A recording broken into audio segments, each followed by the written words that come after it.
السلام علیکم۔ آسان اردو شاعری کورس کلاس نمبر 13 میں آج آپ کو بہت کچھ نہیں بتایا جائے گا، بلکہ آپ سے یہ سوال ہے کہ ہم نے جب سبق شروع کیا تھا اس سے بھی پہلے ہم نے شعر و شاعری کا شرعی حکم بیان کیا تھا، اس کے بعد 1 نمبر سے لے کے 12 نمبر تک کلاس آ گئی۔ آپ نے کیا سیکھا، کیا نہیں سمجھا اور کیا سمجھا، اس کا ہمیں اندازہ نہیں ہو سکا۔ اس لیے آج ہم آپ سے ایک سوال کریں گے اور چھوٹا سا کام دیں گے، اور وہ یہ کہ اگر اس سے پہلے بھی آپ نے شاعری کی ہے تو اس شاعری کرنے کی وجہ کیا بنی، اپنی آپ بیتی دلچسپ انداز میں تحریر کیجیے، کیونکہ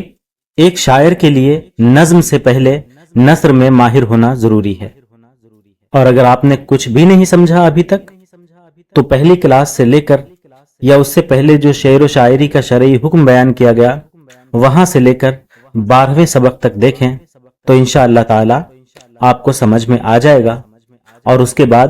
آپ ضرور بتا پائیں گے، ٹھیک ہے۔ نمبر 2، اپنے مدرسے، اسکول، ادارے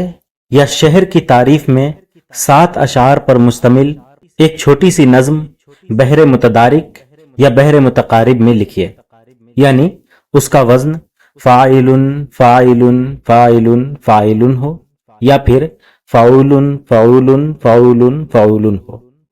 کیونکہ 12ویں سبق تک ہم آ گئے لیکن آپ میں سے کسی کا آج تک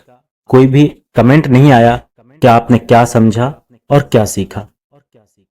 آپ کی جانب سے کوئی بھی رد عمل نہ آنے کی صورت میں